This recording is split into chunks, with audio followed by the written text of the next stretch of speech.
you are an entrepreneur, a professional, a speaker, or a coach, and although you've come a long way, it's time for you to take it to the next level. We've got you. This is the Author to Authority podcast. We'll help you use authority and influencer marketing to build your business stronger and faster by publishing a book. You'll hear from guests that are thought leaders in sales, marketing, networking, communication, social media, promotion, and business leadership. Let's do it. This is the Author to Authority podcast. And now your host, the extraordinary word ninja, Kim Thompson-Pinder. Welcome to the Author to Authority podcast. And if you're at that place where you're tired of doing all the sales yourself, yet you're not really certain how do you bring on those first salespeople, well, you don't want to miss today's episode of the Author to Authority podcast. Want to welcome Bryan Charleau. Hopefully I said that correctly. He is a Concordia University graduate. He has 10 plus years of sales experience. He's a former university athlete. He currently works full-time in sales and is the author of the book Pitching Sales, A Complete Guide to Becoming a Sales Professional. Excuse me, you guys. I've had a really bad cold, so trying not to cough here. This book takes a unique perspective on sales, providing mentorship and guiding the reader through how to prepare and build foundational skills to become a sales professional rather than techniques and methods on selling itself. Welcome to the show, Bryan. Thanks for having me. I appreciate it, Kim.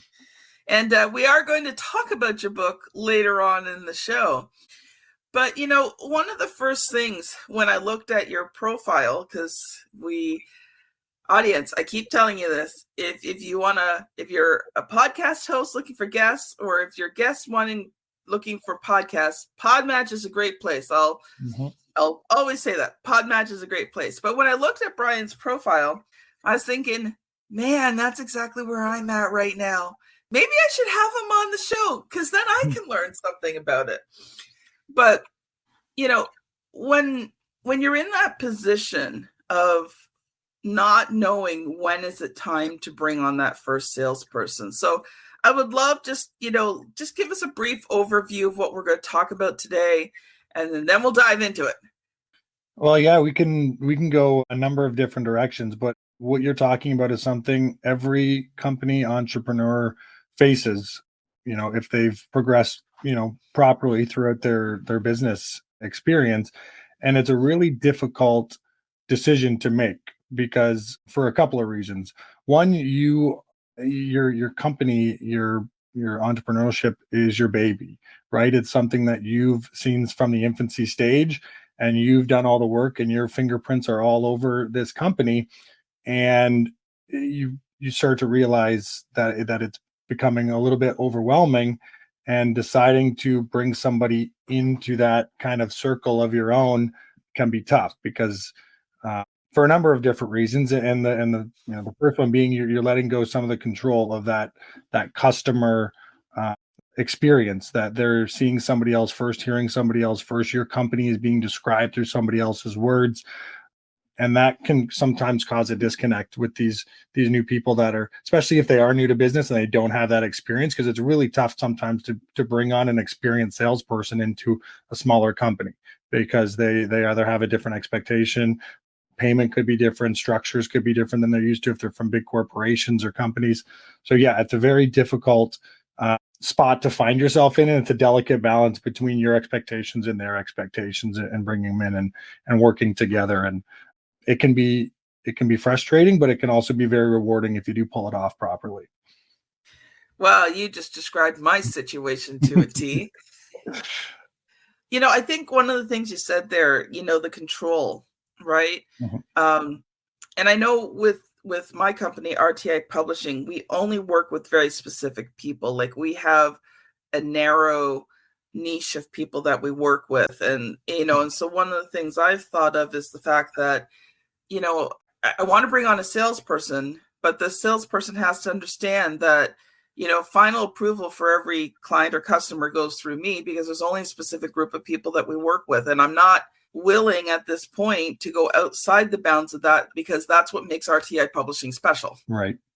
Yeah. And that's the hardest part, because again, that new salesperson, that new person within your company is that first contact with your customer, and they're describing the values and thoughts and trying to vet this potential customer the same way you would. And it's a different person, and you're always in your mind, is that person representing myself, my company, themselves to the standard that I would if I was out there. And then you start to see the results and you kind of get an idea if that's happening or not. But it's tough, because that's all of a sudden you've tried to get this person to free up time for yourself to do other things, either within the company or at least maybe give yourself some free time for the first time in a long time. And all you can think about is if your company is being represented properly out on the streets by somebody else. And that's a slow process of letting go of that control and trusting your salesperson, because without that trust, neither of you are going to be having a good time from that standpoint. And that can really fray the relationship a little bit if you don't give them that trust and control for themselves. So just before we came on the show, we were talking about expectations. And so let's dive into that, because I think, what you were saying to me really resonated, because when I was thinking a couple of years ago, I thought I'll bring on my first salesperson.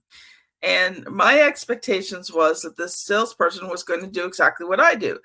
Go out, network, generate leads, convert leads, do the whole sales process.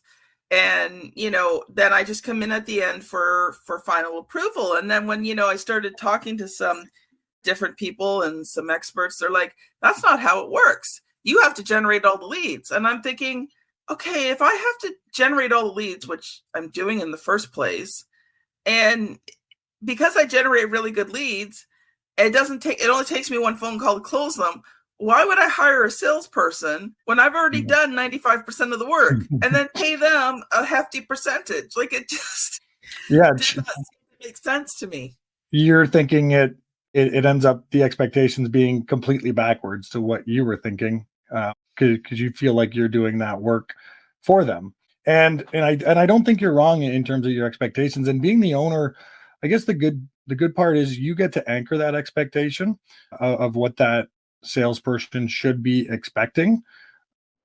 Unfortunately, there's different levels of salespeople out here. There were different levels of expertise and different backgrounds in terms of industries they've worked in, different sales.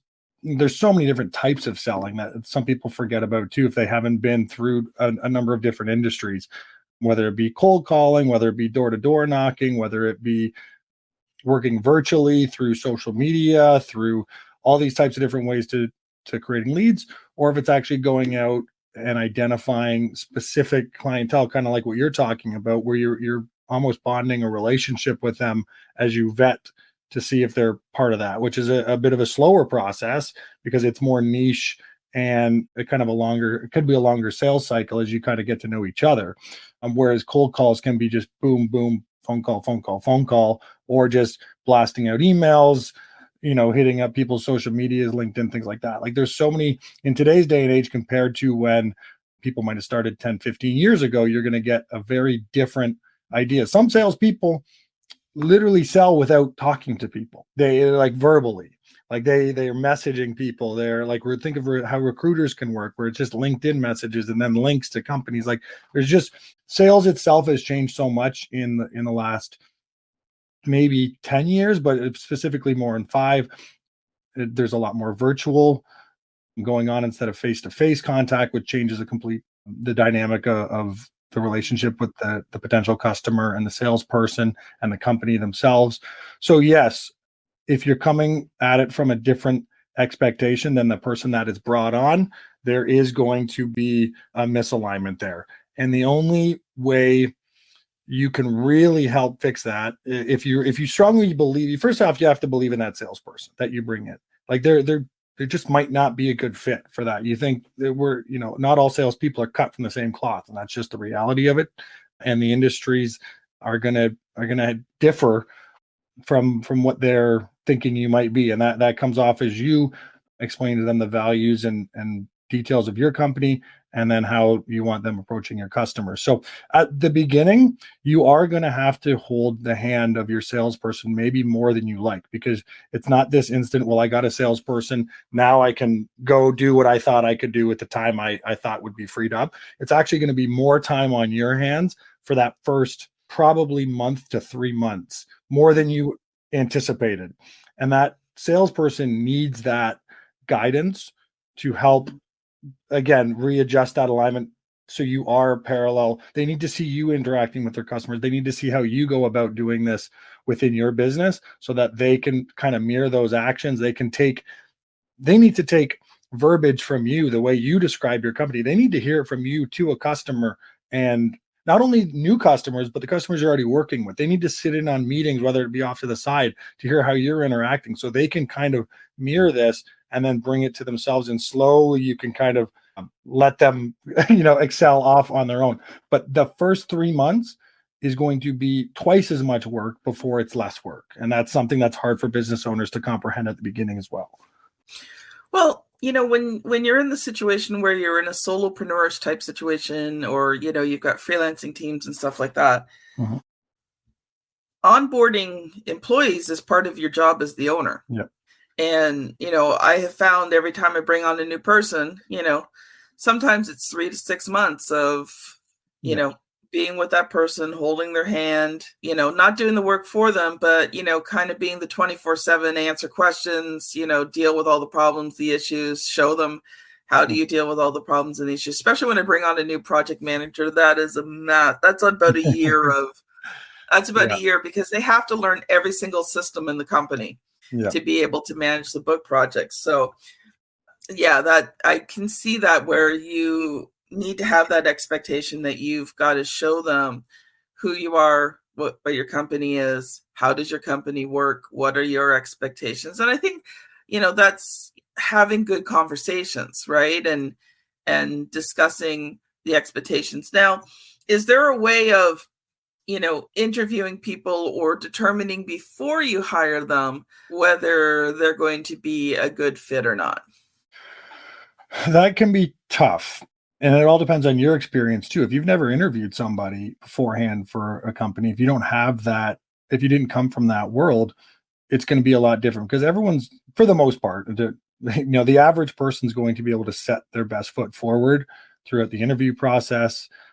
They might embellish a few of their, key assets that they can bring. They might or understate some of the things that might hold them back. Tons of these things that only take experience to maybe flush out with better questions, better details, really finding out details. Like when you're interviewing a salesperson, the best way to get a good grasp on them is to get further details on the things that they're talking about. If they're talking about a company they worked with and what their position was, maybe asking them what a day-to-day is, some of their best successes when they were at that company, the process that they went through. Like a perfect example of what you're talking about, where you have an expectation of a new salesperson that's coming in and you're like, oh, I'm supposed to generate the leads.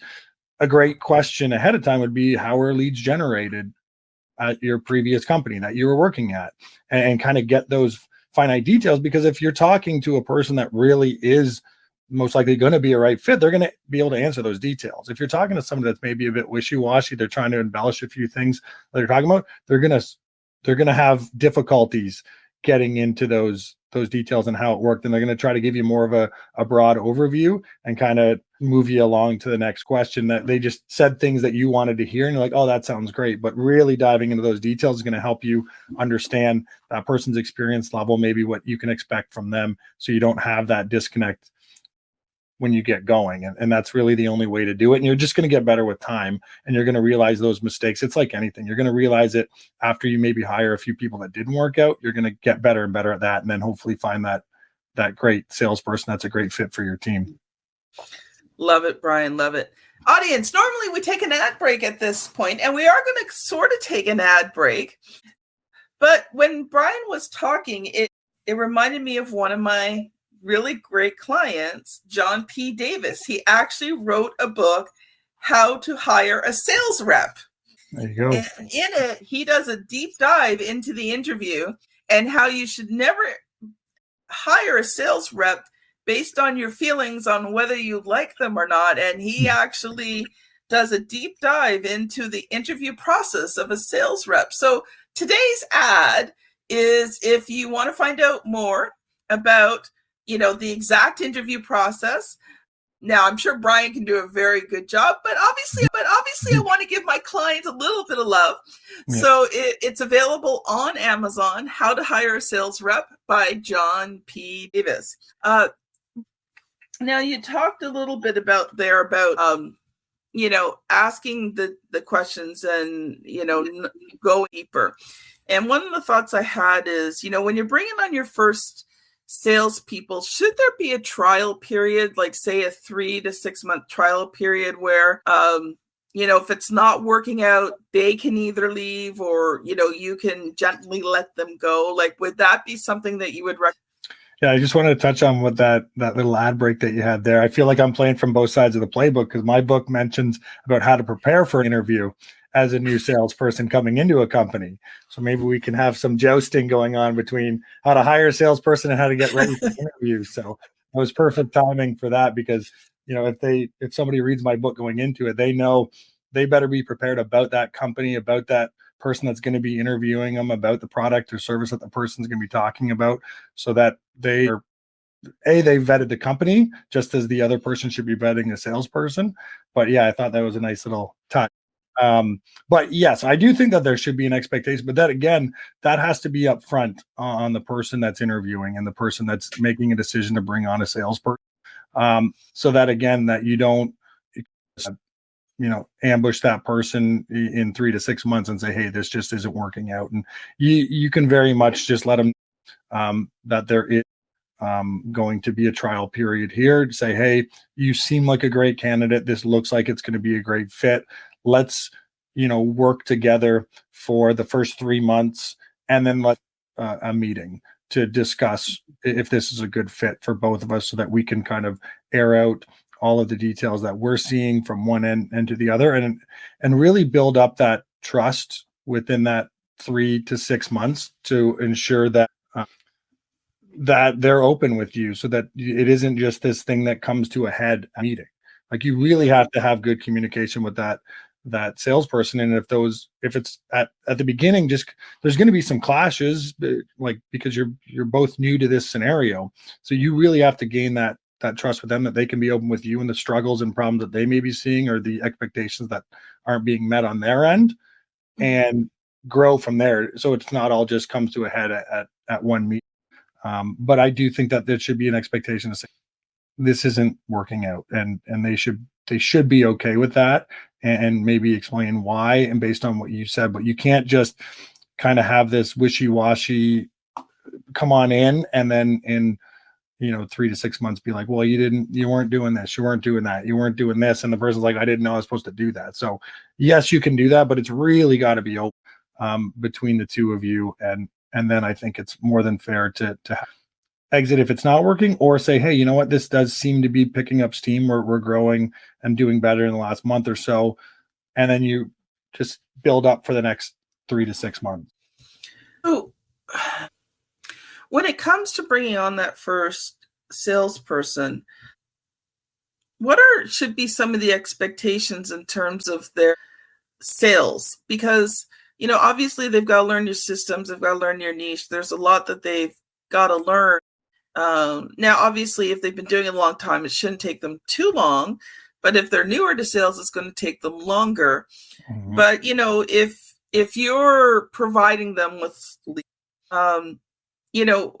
within the first few months, and I realize it's industry by industry, but should they already be producing sales in those first few months? Like what kind of expectations are there? Because I don't want to go in thinking, okay, this person should have, sold 4 packages. And maybe that's an unrealistic expectation. Yeah, there's no right answer to this. That has to be something that you are able to see. But this is why you have to be more hands-on with them in the first 3 months to find out where it is. So the biggest thing that I stress to anybody, I stress it in my book. There's two ways to look at it, as you said. So maybe I'll answer this in two parts. If they're an experienced salesperson, the expectation should be much higher. And I'm sure they're also going to come into it with a higher expectation when it comes to a commission structure, when it comes to a base salary, when it comes to bonuses, things like that. So if they're going to set the standard coming in and saying, hey, I have 10 plus years of experience, I come from this industry, I've worked in this industry, there's going to be overlap, and you were like, wow, this person's great. They've blown me away in the interview. And you do set that bar. Make sure that you do let them know that this is going to be a bit of a trial period here, that we're going to reconvene in 3 to 6 months and see if they actually fit this grandiose idea of what they have for themselves as well. But yes, that expectation should be far more hands-off. The more that you compensate this person, the less you should be having to do technically, right? And you should be able to see that pretty quickly with that person. If they're a self-starter, if they hold themselves accountable for the work they're putting in, if they're generating their own leads and you're not holding their hand to do this, let them go earn the salary and commission that they've requested and that you've offered them. That expectation should be, I don't know what that exact number is, but just keep that in mind as a broad. So you're still going to have to work with them. They're still going to have to show them the ropes in terms of how you want them communicating, what forward-facing values you want them to be discussing with customers or potential customers about your company, all these things. That still has to be in line so that you're not, you don't meet a potential customer that they've brought in and it's wild. They're like, oh, he explained it or she explained it much different. Like that still has to be done, but you should be doing a lot less of it once they get the grasp of it and let do what they do best or what they should be doing best. With a new person on the other, there's going to have to be a lot more hand-holding. There's going to have to be a lot slower expectation. It should be like a really slow and then start to take off. Whereas with an experienced person, it should really be a more linear takeoff for them. And the one thing I always stress to people that are new to sales or have very little experience and they're coming into a company for the first time, maybe they're right out of school, maybe they've changed careers, whatever. The actual sale is not the expectation when you're getting going. And really difficult for a new salesperson, especially if they're trying to make money for the first time, if they're eager, they want to get going, they have all this intent to be good. So, and reining them in a bit and saying, hey, the sale is not the expectation when you're getting going. Sure, it would be great. And sure, you might stumble across that perfect scenario. But if all you're thinking about is the sale and there's no in between, it's just either I get a sale or I don't, you're going to really start to get frustrated. You're going to get down on yourself and you're going to lose confidence and start having self-doubt because there's so many processes to the end result when you're new. I always tell people it's kind of like a video game. You know, when you like hit checkpoints and your time re-ups and then you try to beat the level or whatever it is. I look at the sales process like that to somebody new. You're really just trying to get phone. You're trying to get in front of the customer. You're trying to present this like quote unquote pitch that you want to be doing and getting through. And then that's the next checkpoint. Then you're going to start facing objections. That's your next checkpoint. Then it's going to be properly handling these objections. You got to hear an objection 5 times before you can properly really feel comfortable handling it. But to hear an objection 5 times, you have to get through the pitch 5. And then you're going to hear differing ones, and then they're going to start to overlap. Then you're going to answer them. You're going to keep moving up this sales process until you're getting there regularly. And now your conversion, whatever it may be, 1 for every 4, 1 for every 10, 1 for every 3. That starts to then pile up in these things. But that could take you 6 months to gather in all this tangible information from your potential customers. And the big thing for somebody like yourself that's hiring these people, because it can be very frustrating, you're going to lose potential customers that would actually have been a good. And that is really difficult because you want to capture everyone, especially when it's a niche market. But if you really want to develop a good salesperson within your company, you have to let a few of them go, put a pin in it and come back a year later or whatever it may be when that person, but letting go of potential customers because your new salesperson kind of flubbed it is part of bringing somebody in and growing with them. And that's really difficult. And if you can handle that with grace and you can handle that as a learning experience and you can both grow, you're going to have a way better relationship than if you start to get frustrated and being like, well, this is what I would have done. And this would have been, no, you shouldn't have said that. All those things will start to eat away at that relationship. So you really have to have patience if you want to develop that person properly. Love it, Bryan. Man, we could go really so much deeper here, but we only got about 5 to 8 minutes left tonight. We can talk about this stuff all day too. We always do on the. And so, first of all, you kind of gave a very brief overview, but give us a little bit more in depth on your book. And then I'm going to ask you the question I ask every author who comes on. All right, so I'll try to make it very Cole's notes given the time frame. Long story short, I had a lot of terrible experiences in sales coming out of university, getting my first couple of jobs. It just was not an enjoyable time. My managers were very difficult to work with. Expectations were missing. Everything you could think of that wasn't going from a cold, like I was cold calling, I was miserable, and my away from work was miserable. Everything was a domino effect for me. And I actually got out of sales. I had a great opportunity, brought me back into it, a whole different experience, better management, better situation, better training, all these things. And it's led to a very fulfilling career for me that I just absolutely love and am happy to continue. What I realized was there's probably millions of people out there that have gone through very similar experiences. And through talking with people, they have. And they've talked about horror stories from management to training to cold calling, just dealing with customers and all these crazy things. And I thought, what if there was a book out there that really helped get salespeople through that first months to a year, just reining it, calming them down, walking them through processes, letting them know that whatever you're feeling, every salesperson has felt.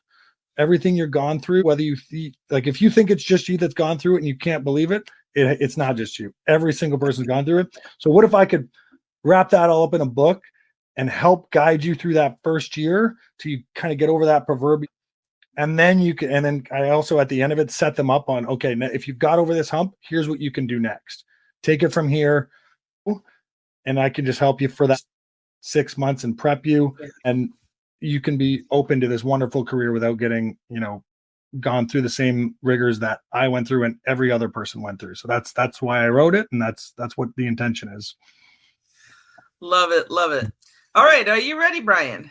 I think so, as best I can be. So what was the good, the bad, and the ugly of writing, editing, and publishing that book? Well, the bad at first is longer. So I will start with that. The bad parts were feeling the imposter syndrome is real.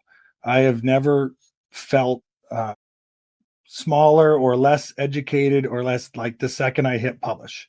Like as much as you try to build yourself out, once you put it into the ether, your mind races continuously. And that was probably the hardest part. And I still get that. And it's been out for a little while now and I've had success. I've heard great feedback, all these things. You still have that voice in the back of your head that you need to continually, you can't just push it aside. You have to actually face it and listen to what it's saying and work through that. And that was the biggest part. And the other hard part was after I wrote my first draft, I said to myself, this is the worst book I've ever seen in my life. I literally read through it the first time and I thought, what is that I just wrote? What did I just spend all this time on? This doesn't make any sense. There's obviously there was grammar, there was errors everywhere, run-on sentences. I was like, what is this? And through the magic of editing and working through it, I must have reread. I was sick of the book by the time I was ready to publish it because I reread it so many times to just try to encapsulate everything I was trying to. I know you're laughing because you probably felt a number of these things. I read through it so much because I wanted I knew the purpose of the book and I knew I really wanted to resonate with these people. So I wanted it to be as best as I could possibly make it with all the information I could give them without it being too. And by the end, I couldn't believe the transformation from when I first read it to the last time I read it. I was like, this is a totally different book. There was just so much extra work put in between the initial writing of it and the final product. There was more work put in there than the actual writing of it. And by the time I was done, it felt like two different books, and I was so happy with the final product. That initial feeling compared to the last feeling, there was a long period in between, but it really felt great to have that at the end of it after knowing how I felt at the beginning. So that was difficult, but again, gratifying at the very. The good side of it is a personal feeling of accomplishment, knowing that I'm hoping that I can help people, and again, finding out later that I have helped some people through this. It doesn't matter if it's one person or a million, and I can tell you it's not a million yet, but if it's one person, that makes it worth it to begin with, and just hopefully continue that momentum from there. And also feeling like you open up and change the mindset of a career that sometimes gets a negative connotation to it, and helping open up people to see like, no, this is actually a profession that's full of great people. It's not just some starter profession. This is a career that you can have. And if you really put the time and effort into it, and you build it foundationally and really grow and adapt to it, it can be an unbelievable career. And that I take a lot of pride in help to get that word out for the profession itself. Love it. Love it. Love it. Thank you so much, Bryan, for being on the show today. You've got time for a 1-minute final thought, and then how can people connect with you if they've enjoyed today's episode?